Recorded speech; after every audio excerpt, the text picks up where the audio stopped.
Bueno amigos, vamos a continuar con el libro de Miqueas. Vamos a continuar y vamos a terminarlo este día.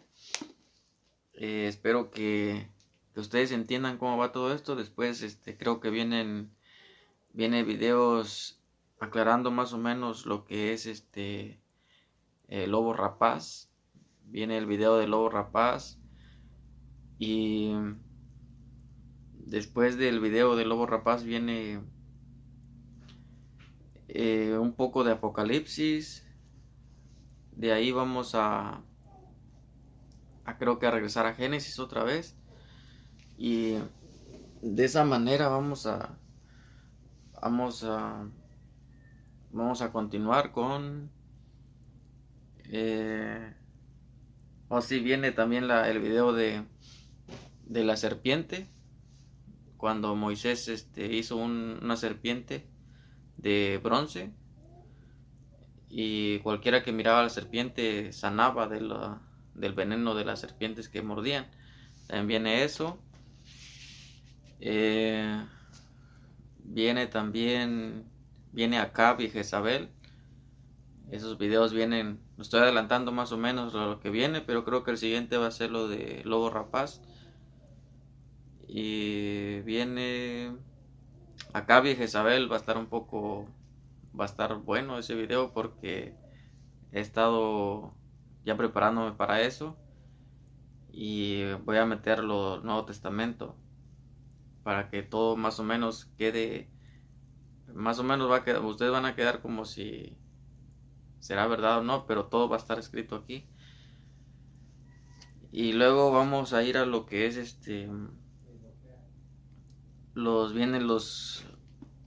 viene la iglesia satánica también, que está en Apocalipsis.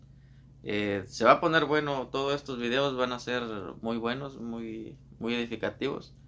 Viene la iglesia satánica que está en Apocalipsis. Y esa va a ser uno de los mensajes más aterrador. Porque luego les explico por qué. Pero la estoy más o menos informando de lo que viene más adelante. Lo de la iglesia satánica lo iba a hacer el mes pasado, pero como tenía pendiente lo de los final de Job y luego la final de la carta de los Hebreos, no pude meterme a lo que es la iglesia satánica. Y luego tuve que hacer lo del pastor Ciro y lo de los cuernos de hierro de la hija de Sión. Sí, es como que tuvieron más decisión hacer los videos antiguos que eso.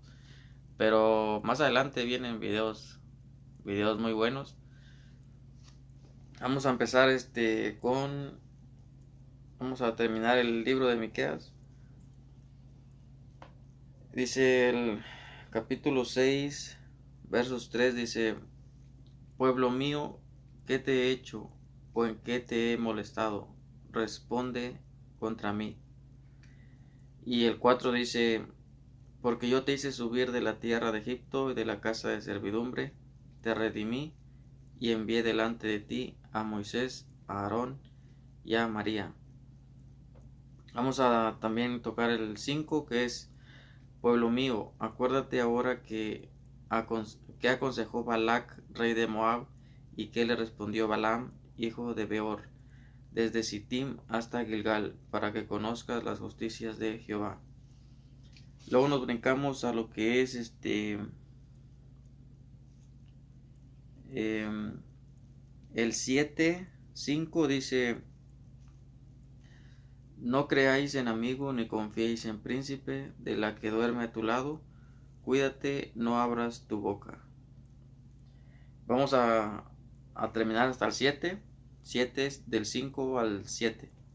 Dice el 6: Porque el hijo deshonra al padre, la hija se levanta contra la madre, la nuera contra su suegra, y los enemigos del hombre son los de su casa. Mas yo a Jehová miraré, esperaré al Dios de mi salvación, el Dios mío me oirá. Voy a aclarar el verso 5 y 6, donde dice: No creáis en amigo, ni confiéis en príncipe. De la que duerme a tu lado, cuídate, no abras tu boca. Dice, porque el hijo deshonra al padre, la hija se levanta contra la madre, la nuera contra su suegra, y los enemigos del hombre son los de su casa. Aquí claramente profetiza y aconseja el profeta Miqueas. Y todo lo que se está viendo hoy en día, pues lo que pasa dentro de un hogar, cuando, como dice el dicho, que el casado casa quiere, ¿verdad? Entonces, hay veces que todo lo queremos dejar a los padres. No, que ya tengo mujer. Tengo 15 años, un ejemplo, ¿va? Tengo 15 años, ya tengo mujer y lo voy a llevar a la casa de mis padres. Pues Génesis dice, el hombre dejará padre y madre y se unirá a su mujer. Y también aquí el profeta Miqueas dice que, que no confíe uno en la mujer porque luego se levanta con la suegra y problemas familiares. Por eso, si el que se va a casar tiene que tener su propio hogar y tener sujeción a su familia. Por ejemplo, si yo quisiera casarme y decía, no, pues vamos a casarnos y nos vamos a ir a vivir con mis padres, pues eso automáticamente va a pasar esto, porque el hijo deshonra al padre, la hija se levanta contra la madre, la nuera contra su suegra, y los enemigos del hombre son los de su casa. Por eso yo digo que, como dice el dicho, el casado casa quiere. Vamos a ir a lo siguiente. Oh, sí, es muy poco esto. Creo que son nada más 7 capítulos del libro de Miqueas. Entonces vamos a ir a lo siguiente. Dice, la ira de Jehová soportaré porque pequé contra él hasta que juzgue mi causa y haga mi justicia. Él me sacará a luz y veré su justicia. En el versos 9 dice el profeta Miqueas, dice, la ira de Jehová soportaré porque pequé contra él hasta que juzgue mi causa y haga mi justicia. Él me sacará a luz, veré su justicia. Después de que dice, pequé contra él, esto yo lo estuve estudiando a fondo, ¿a qué se refería? Que si el profeta había pecado o se refería al pueblo de Israel. Y llegué a a un, a un punto en donde creo que el profeta se refiere a Israel, porque Israel estaba en apostasía, estaba con dioses ajenos, dioses falsos, estaba blasfemando el nombre de Dios, ya no estaban guardando los mandamientos según, bueno, lo que asegura y confirma el profeta Miqueas, ¿va? Porque es palabra viva, entonces asegura de que el pueblo de Israel le dio totalmente la espalda a Dios y no quería nada. Por eso Dios dice, hey, ¿qué te he hecho? Yo, ¿en qué te he fallado? Dios le reclama a su pueblo, ¿qué te he hecho? ¿En qué te he fallado? Entonces, la mayoría de la carta del profeta Miqueas habla muy poco de sí mismo, habla más de Israel que de sí mismo. Entonces, él se refiere que Israel estaba pecando contra Dios, porque dice, la ira de Jehová soportaré, porque pequé contra él hasta que juzgue mi causa y haga mi justicia, él me sacará a luz y veré su justicia. Esto era de lo que un día Dios, un día no muy lejano, no muy tardado, Dios iba a perdonar a Israel trayendo a Cristo para morir por todos nuestros pecados, todas nuestras fallas y todos nuestros errores. Entonces, eso era lo que profetizó él, veré su justicia. Después de pecar, dice, él me sacará a la luz y veré su justicia. Entonces, Dicen muchos que Israel ya no es pueblo de Dios, pero están equivocados porque en Romanos habla de que también Israel tenía que ser salvo porque él vino al mundo. Israel es parte del mundo. Él salvó al mundo, vino a salvar el mundo, al mundo. Salvó a todo el mundo, incluyendo a los israelitas. Eh, Gálatas 3 dice también que ya no hay gentil, que no hay judío, que todos somos un solo cuerpo en Cristo. Los judíos son las ramas originales, son parte de la raíz del árbol, es inevitable decir que un judío no es salvo, todos son salvos. Si un borrachito, no teniendo a Cristo, se arrepiente, también es salvo. Si un borracho, una prostituta, una ramera se arrepiente, también es salvo o es salva. Entonces, pues claro que Israel siempre va a ser la tierra bendita, la tierra santa. No, nadie va a poder quitarle su fe a ellos, porque ellos continúan con la vida mesiánica. Ellos ya no hacen sacrificio porque ellos leen. Ellos saben de que el que sacrifica animales, para los demonios sacrifican. Entonces, ellos ya conocen la verdad. Como dice, conoceréis la verdad y la verdad os hará libre. Ellos viven en libertad. Ellos siguen guardando los mandamientos porque los mandamientos son vida. Los mandamientos no te hacen mal, pero sí te hace bien. Entonces ellos siguen con la Torá, siguen con los libros de Moisés, también conocen las cartas de Pablo, las cartas de Pedro. Ellos son hijos de Dios, ellos son salvos. Obviamente que lo que Dios se molestó, ¿verdad? Es como yo digo, ¿será que Dios se molesta o se enoja o se entristece? Claro que sí, la Biblia habla en los proverbios, habla que Dios enciende su ira. Cuando se enoja, se enciende su ira y no hay quien lo detiene, dice. Ni nadie, nadie se mete. Cuando Dios se enoja, es capaz de destruir a Sodoma y Gomorra, que también está en la Biblia. Es capaz de abrir la tierra y tragarse a Coré y a sus amigos, a sus aliados. ¿Cuántos muertos hubieron ahí? Miles de muertos. Entonces la ira de Dios es imparable, no se puede detener. Entonces Dios se enoja, Dios se entristece y también Dios llora. También Dios llora, entonces Él es un Dios que tiene emociones también. Entonces, no, pues siendo Dios, por qué se enoja no, por qué se entristece y por qué llora? Pues ese es un Dios que supuestamente es un Dios de misericordia, de compasión, de amor, pero cuando ve que alguien está de continuo haciendo lo malo, pues se entristece. ¿Por qué? Porque él sabe que automáticamente va a ser arrancado esa persona. Y lo que hace, pues trata de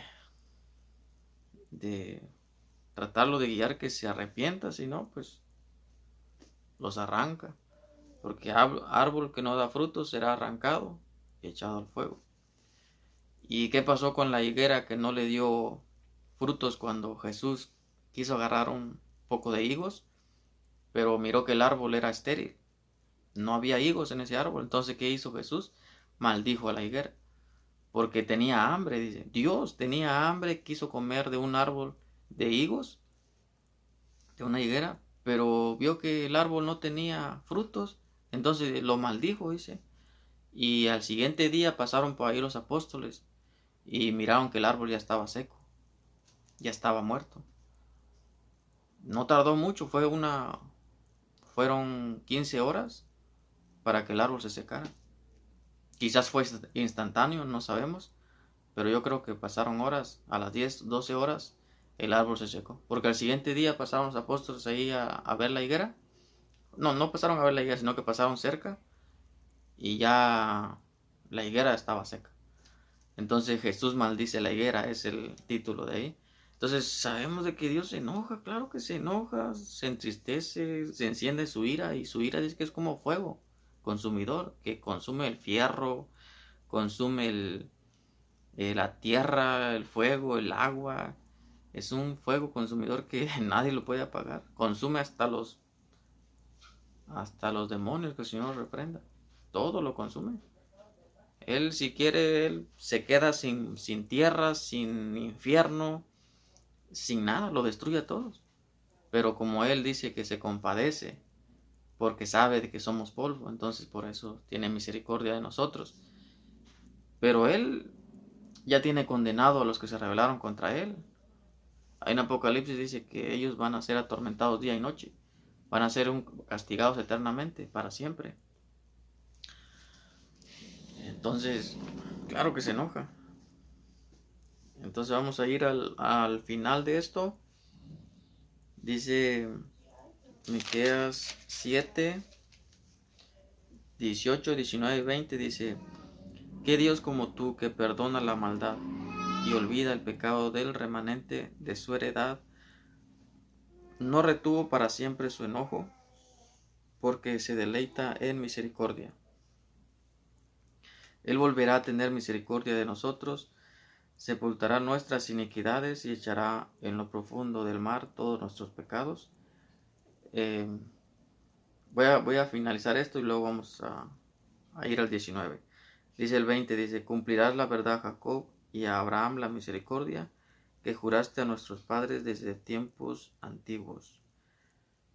Dice: Él volverá a tener misericordia de nosotros, sepultará nuestras iniquidades y echará en lo profundo del mar todos nuestros pecados. ¿De quién se está refiriendo o a quién está profetizando Miqueas? ¿A quién se refiere? Primeramente dijo Pablo: no me avergüenzo del Evangelio, porque es poder de Dios para la salvación, primeramente al judío y también al griego. Entonces, la profecía esta del profeta Miqueas es para Israel. Entonces, ¿por qué lo queremos sacar? Si aquí dice: Él volverá a tener misericordia de nosotros, se refiere a Israel. Dice: sepultará nuestras iniquidades, se refiere a Israel otra vez, y echará en lo profundo del mar todos nuestros pecados, se refiere a Israel. Cuando dijo Israel: aunque pequé contra él me sacará a la luz, que es a la salvación, y dice: veré su justicia, confirmando que iba a ver su justicia. ¿Quién es? Cristo Jesús, que murió a las afueras de Jerusalén por nuestros pecados.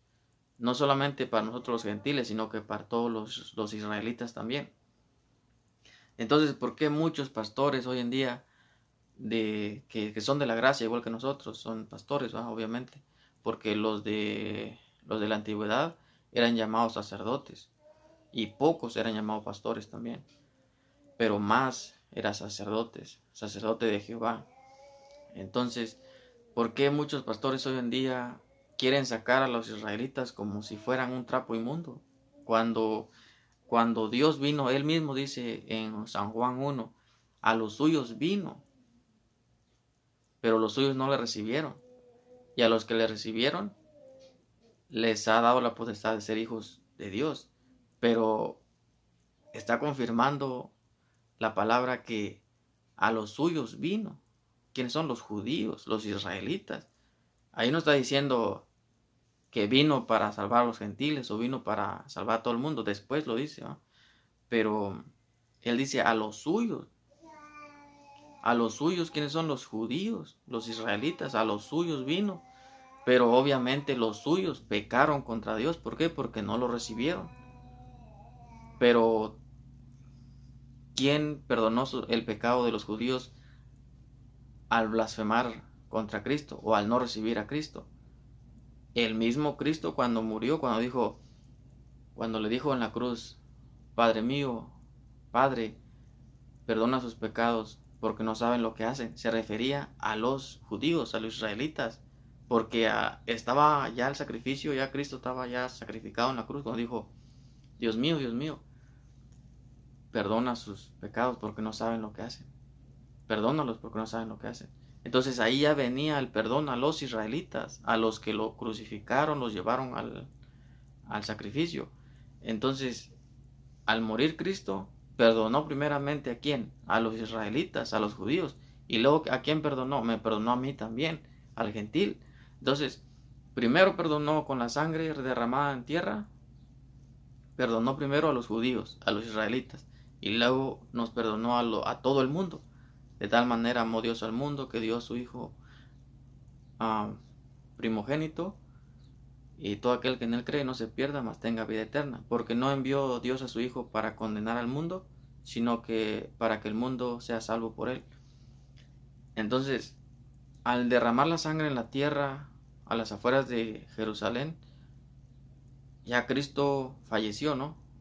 La sangre derramada primero fue el perdón de Israel. Segundo, a los judíos, a los gentiles, a nosotros. Primero los judíos y luego a los gentiles, al mundo entero, porque los gentiles somos todo el mundo. Los judíos nada más son Israel y todo eso, son los israelitas. Entonces él perdonó a los israelitas primero y luego al mundo entero. Entonces, no sé por qué lo quieren sacar a los judíos, pues ellos son los originales, ellos son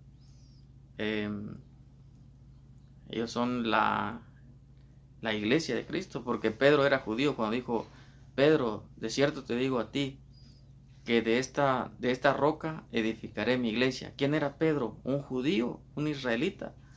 Entonces, ¿por qué quieren sacar a los judíos y a Israel que no son salvos? Claro que son salvos, son primeritos, fueron salvos ellos, porque Cristo les perdonó sus pecados a los israelitas primero y luego al mundo entero. Entonces por eso entramos todas las naciones. Ahora todas las naciones somos cristianos.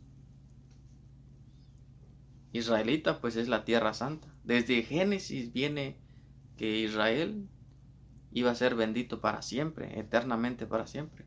Y hasta la fecha Israel pues es bendito. Sea bendito Israel para siempre. Para siempre que sí que eternamente. Entonces la tierra santa es eternamente, va a ser bendita. Porque así lo quiso Dios. Porque Dios perdonó a los judíos primero y luego también a nosotros, al mundo entero. Entonces vamos a terminar con 19 y ya luego se termina todo, se termina el video. Dice, Él volverá a tener misericordia de nosotros, sepultará nuestras iniquidades y echará en lo profundo del mar todos nuestros pecados. A los israelitas. Todavía dice el 20, cumplirás la verdad a Jacob y a Abraham la misericordia, que juraste a nuestros padres desde tiempos antiguos. ¿Quiénes eran los hijos de Abraham? Pues los judíos. No le decían a Cristo, nosotros somos hijos de Abraham. Y a Cristo les dijo, si fueran hijos de Abraham, las obras de Abraham hicieran. Y luego dijo Cristo, pero vosotros, ustedes, son hijos del diablo. Porque el diablo es homicida desde el principio, padre de la mentira. Entonces les dijo, hijos del diablo, le dijo a los fariseos, a los saduceos también, a los escribas, principales sacerdotes. Pero estaba Cristo vivo, ¿me entiendes? Estaban en el debate. Pero ya cuando fue sacrificado Cristo, a la sangre en tierra, perdonó primeramente ¿a quién? A los fariseos. Perdonó a los saduceos, fariseos, escribas, principales sacerdotes y a todo Israel.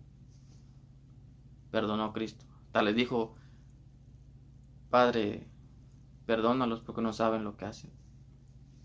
Pues ellos estaban llenos de demonios porque habían olvidado el pacto del Señor, que eran los mandamientos. Ellos ya no tenían el mandamiento de Moisés o el mandamiento que Dios le dio a Moisés. Ellos ya tenían sus propios mandamientos.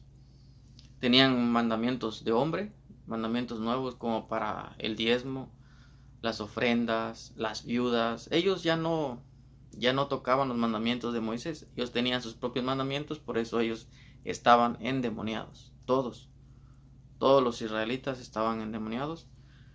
Por eso Cristo estaba de continuo diciendo los hijos del diablo, hijos de maldición, generación de víboras, les decía de todo, les decía en pocas palabras, les decía demonios. Entonces, porque ya no tenían los mandamientos antiguos eh, que eran los 10 mandamientos, las tablas del pacto, los mandamientos que Dios le dio a Moisés y se los repartió. Eso ya se habían olvidado de las leyes del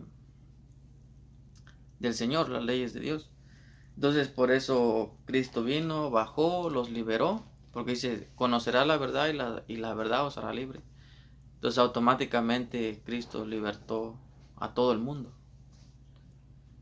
Y aquel que rechaza a Cristo o no quiera creer en Él o no toma en serio a Cristo, entonces automáticamente va a ser uno que conviva con demonios por la palabra del Señor. Entonces, por eso es bueno mejor ser humildes y seguir a Cristo. Porque no vaya a ser que, como dijo Pablo, no vaya a ser que deslicemos por estar tomando las cosas en juego como si fuera la sangre de Cristo inmunda, como dijo Pablo. Pero la sangre de Cristo no es inmunda. Entonces, la sangre de Cristo es salvación, perdón de pecados, reconciliación. Y el que no quiera reconciliarse con Cristo, pues automáticamente va a terminar adorando a dioses ajenos, va a terminar endemoniado, como dice en Romanos capítulo 1. Dios les da una mente reprobada, un corazón perverso, un corazón que no distingue lo bueno y lo malo. Va a quedar hecho un demonio encarnado.